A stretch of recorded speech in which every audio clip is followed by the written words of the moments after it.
Hello, I wanted to make a video that kind of went along with some of my other videos that I've made about like writing KFs and about the idea of performance, and I think it'll be really helpful in terms of contextualizing what I really mean by performance and what performance is. And so I kind of want to go over what a performance argument is, what a performance debate is, and the way that I think it kind of serves to change the kind of like stylistic norms of debate, and the way that I think that the kind of like must-haves are within this argument in order to make it like really sound and really useful. Obviously, I think it's something that's like really personal. I think, as I'll talk about and shortly, is a lot more about your kind of own connection, your relationship to debate, the resolution of things that are kind of happening around you. But I think there are ways in order to make this like more effective strategically, and ways that are like definite needs in terms of making it really effective in terms of conveying it to the judge as like an audience, and being able to use that and then to turn it into like arguments, to turn it into a way to understand the ballot, and a way for you to think about how you can use performance debate as kind of a stylistic tool and something to kind of like add into your arsenal of things that you do stylistically. So, what is performance debate? I think that Patrick E. Johnson has a really good explanation of what performance is, and I think that's kind of where I'll start the discussion. Patrick E. Johnson is a professor of African American Studies and Performance at Northwestern University, and he says that performance of self for the self in a moment of self-reflexivity that has the potential to transform one's view of self in relation to the world. People have a need to exercise control over the production of their images so that they feel empowered. For the disenfranchised, the recognition, construction, and maintenance of self-image and cultural identity functions to sustain even when social systems and codes fail to do so. And so what I think partially what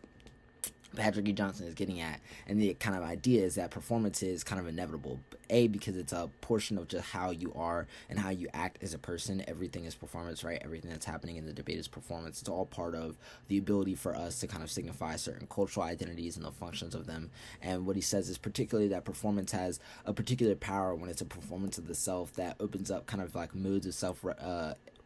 reflexivity in the context of like disenfranchised communities. And so I think performance debate allows you to do is to think about the resolution and debate from the perspective of like disenfranchisement and how that affects the kind of like personal experiences that change the way we think about politics within debate. I think that performance debate reveals and engage specific personal situations, be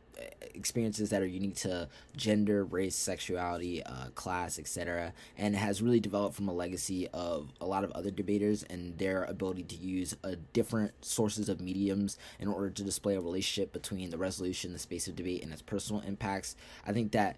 but performance has been presented as a type of argument on its own that kind of like uses personal experiences of individuals from similar communities, and kind of requires the understanding of connecting various mediums of communication with the kind of speech act that is done within like the normative speeches of debate, and kind of using them to display particular messages that give arguments and add to arguments that you may be making in other places. I think that a lot of times the development of these performances have kind of worked in tandem with other kind of changes in stylistic norms towards debate, how we approach the idea of debate, what type of value debate has, and it connects to a lot of other types of ways to consider how we should be debating, and requires us to kind of think the ways in which like systematic disenfranchisement and the way that the development of different systems has created different relationships to systems of power in the way that we think about performance. And so I think kind of combining all of these factors together kind of provides me with a couple tips that I want to give in terms of like what are the components that are necessary for performance debating. I think the first thing that I would always suggest is that you should always try to watch other people. I say this with a lot of other videos that I make about giving speeches and stylistic things that I think you should do within speeches. I think just generally watch people, even if they're doing something completely different than you, but allows you to learn things from like maybe the types of performances that they do, or the way that they perform, or the types of mediums that they use. It can be really helpful to bettering your own arguments. And so that's kind of like the structuring thing I'll give for most of the stuff that I'm going to say, is that it's a lot easier when you're able to kind of look at how performance has affected a large variety of debaters. I think there are a lot of performance debates that are regularly accessible on YouTube, and I think there are a variety of college and high school debaters that are doing really interesting and cool performative stuff that I would tune into if I was trying to get a better full introduction of how this kind of works within a debate. But from that, we kind of talk about the components of performance in debating, or what are kind of like the must-haves, I think, when trying to make this argument turn into an argument and have it something as a strategic use in the toolbox. So the first, I think, is that you should make a connection between debate, the resolution, and the identity of the debater. Like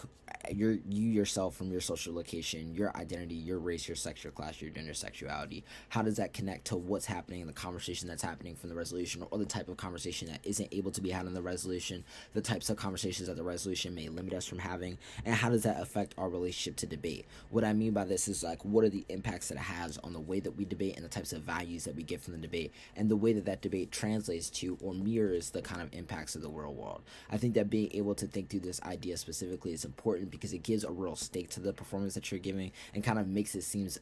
really important in terms of how you end up mobilizing social location as a source of speech. I think that you should think through and try to look through various mediums in order to play with speech acts. I think that people have done things from show types of videos to use particular types of music, to use various types of communicative styles in order to blend with the use of traditional evidence, the ability to make arguments that are structured in the way that normative debate is. But I think that being able to play and use different mediums can be helpful, in order to give a different way that the judge can make your message accessible to the way that they understand, and try to understand the implications of your method, while also maybe throwing the other team off in terms of their familiarity with being able to evaluate and understand, making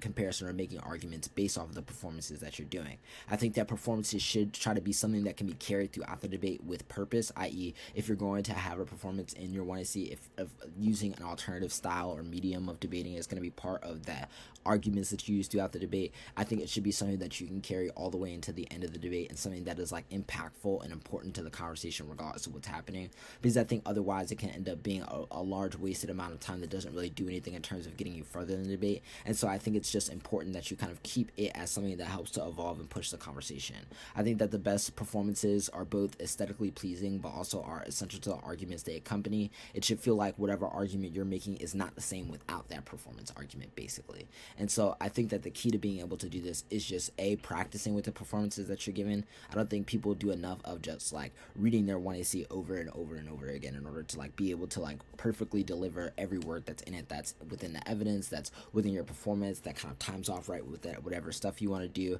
And I feel like you shouldn't try to read this as if you were just reading traditional arguments, because the point is to be pointing out a specific way that the alternative style helps you in the formulation of your argumentation. I think the best performances, in my opinion, make specific claims that the role debate plays specifically, and thus recirculates the way that we understand debate as a space. So, I mean, not recirculates, sorry, rearticulates the way that we understand debate as a space, i.e. those performances have like effects on the way that we might frame the value of what debate is as we move through the activity, and as we find out different ways that those stylistic interpretations change the way that we think about resolutions, the way that we think about political power, etc. I think all of those things are necessary to make a performance really sound and having a really impactful stake on the debate that's at hand. Hopefully some of this like intro to performance debating and what performance is can be really helpful for you thinking about building your own performances, and maybe you can read it or think about it and listen to it in accompaniment with the other videos that I've kind of made in terms of making critical arguments and the styles I think could be helpful for that. Thanks.